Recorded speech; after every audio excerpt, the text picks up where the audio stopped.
Good morning students. Previous lecture में हमने रूपांतरण समीकरण का पहला केस स्टडी किया था, जिसमें कि एक निर्देश तंत्र दूसरे निर्देश तंत्र के सापेक्ष एक नियत दूरी से विस्थापित था या स्थानांतरित था या ट्रांसलेटेड था एक सर्टेन डिस्टेंस से, जो कि फिक्स्ड थी। और उस केस में हमने देखा कि यदि उनमें से एक निर्देश तंत्र जड़त्वीय है तो दूसरा निर्देश तंत्र भी जड़त्वीय होता है, या एक स्थानांतरित निर्देश तंत्र एक जड़त्वीय निर्देश तंत्र है। आज हम सेकंड केस स्टडी करेंगे, जिसमें हम रूपांतरण समीकरण प्राप्त करेंगे एक समान वेग से गतिशील निर्देश तंत्रों के मध्य।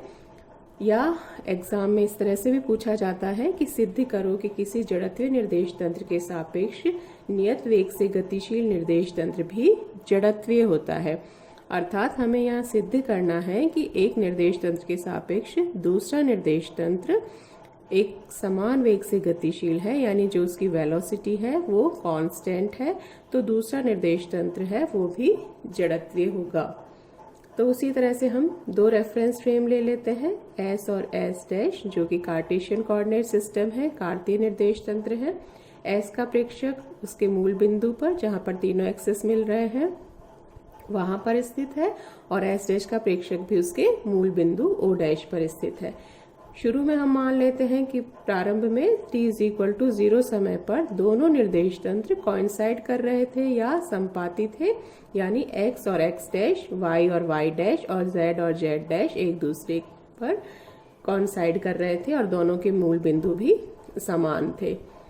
उसके बाद मान लीजिए कि s डैश निर्देश तंत्र s के सापेक्ष एक समान वेग से गति करने लगता है, तो t समय बाद जो स्थिति हो जाती है वो इस तरह से है कि ये s निर्देश तंत्र है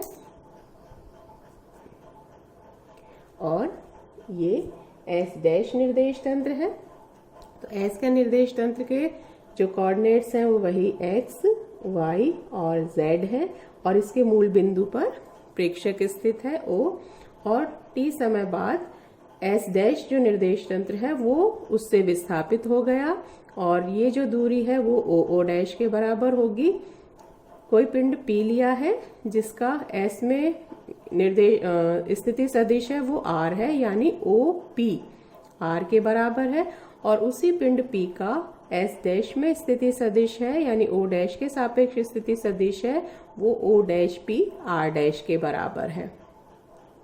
अब क्योंकि प्रारंभ में दोनों निर्देश तंत्र संपाती थे और उसके बाद s डैश निर्देश तंत्र है वो प्लस v वेग से गतिशील है, तो t समय बाद दोनों के मूल बिंदुओं के बीच विस्थापन है वो कितना होगा, ये देखने के लिए कि चूंकि वेलोसिटी v के बराबर है, इसका मतलब जो विस्थापन को, अगर हम इस समय के विस्थापन को r0 नाम दे रहे हैं, तो विस्थापन में परिवर्तन की दर वेलोसिटी के बराबर होती है, इसलिए dr0/dt इक्वल टू v। इसको इधर ले जाते हैं टर्म को, तो dr0 is equal to v dt।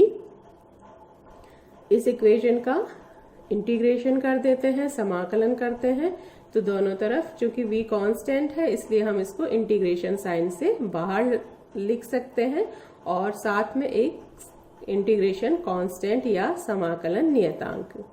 तो इंटीग्रेट करेंगे dr0 का r0, इसी तरह v dt का t प्लस कांस्टेंट। अब क्योंकि t=0 समय पर दोनों निर्देश तंत्र संपाती थे, उन दोनों के बीच कोई विस्थापन नहीं था, इसलिए t=0 पर r0 का मान भी 0 होगा, यानी c की वैल्यू 0 होगी। तो r0 यानी t समय बाद दोनों के मूल बिंदुओं के बीच जो विस्थापन है वो r0 v इंटू t के बराबर होना चाहिए, तो r0 इक्वल्स टू vt। तो ये जो स्थिति सदिश है o डैश वो vt के बराबर होगा, o डैश p है वो r डैश के बराबर है, OP है वो r के बराबर है। अब इसी की सहायता से हम सदिश त्रिभुज की सहायता से एक इक्वेशन लिख सकते हैं। तो ये उसी डायग्राम को यहाँ पर हमने फिर से बनाया है कि o डैश vt के बराबर है, o dash p r dash के बराबर, और r है वो OP के बराबर है। तो एक सर्टेन डायरेक्शन में हम चलने लगते हैं, तो O से O डैश की तरफ चले, O डैश से P की तरफ चले, और P से ओ की तरफ वापस चलेंगे तो ये एक साइक्लिक होगा। और उसके लिए हम लिख सकते हैं कि O dash plus O dash P plus P O ये 0 के बराबर होना चाहिए। O dash plus O dash P plus P O 0 के बराबर।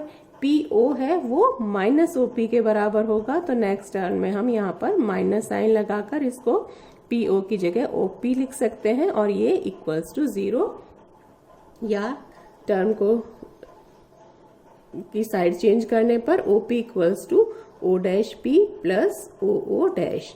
वैल्यूज पुट कर देते हैं। ओ पी है वो आर के बराबर है, तो R equals to O dash P R dash के बराबर और ओ डैश वी टी के बराबर है, तो R is equal to R dash plus V T.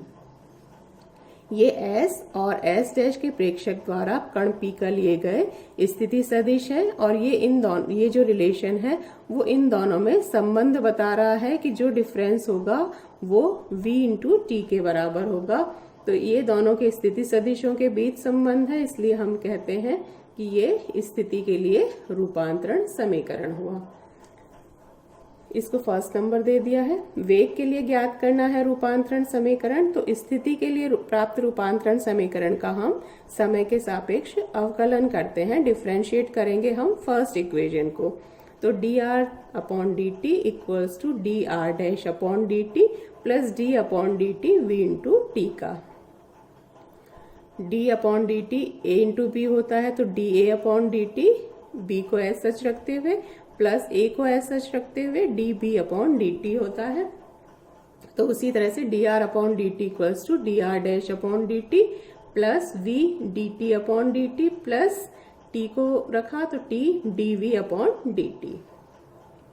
अब चूंकि वेग है वो नियत है, जिस निर्देश तंत्र के से वो जिस वेग से निर्देश तंत्र गति कर रहा है वो वेग नियत लिया है, तो D V upon D T है वो 0 हो जाएगा, तो ये टर्म है ये 0 हो जाएगी।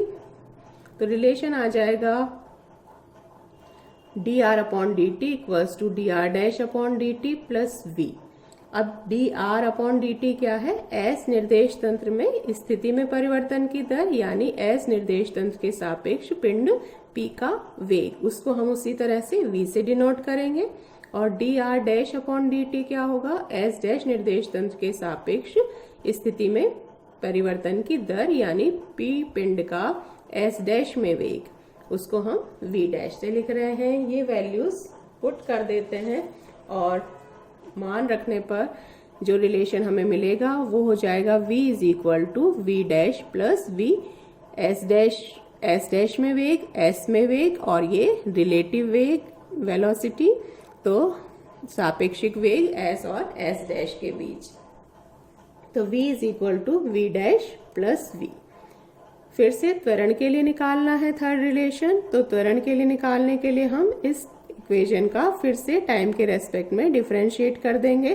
तो dv upon D T equals to dv dash upon D T plus dv upon D T. फिर से चूंकि वेग नियत है इसलिए dv अपॉन डी टी 0 हो जाएगा, और dv अपॉन डी टी जो कि s में वेग में परिवर्तन की दर, यानी s में पिंड का त्वरण, dv dash upon D T s dash में परिवर्तन की दर वेग के, या s डैश में पिंड का वेग। तो dv upon D T equals to dv dash upon D T, या a is equal to a dash.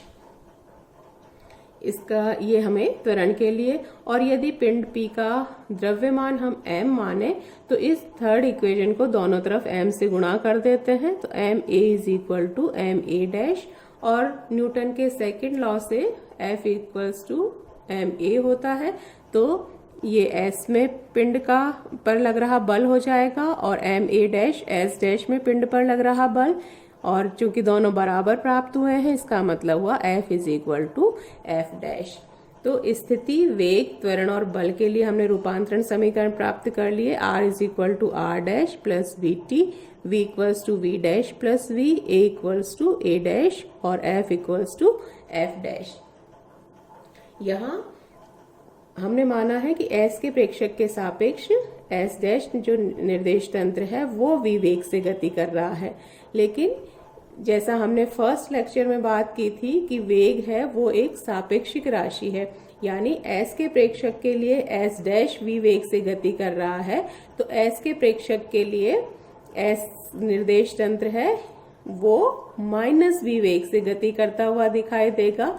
यानी s के प्रेक्षक के लिए s निर्देश तंत्र स्थिर और s डैश है वो प्लस v वेग से गति कर रहा है, तो s डैश के प्रेक्षक के लिए s डैश है वो स्थिर होगा और s निर्देश तंत्र है वो माइनस v वेग से गति करता हुआ दिखाई देगा।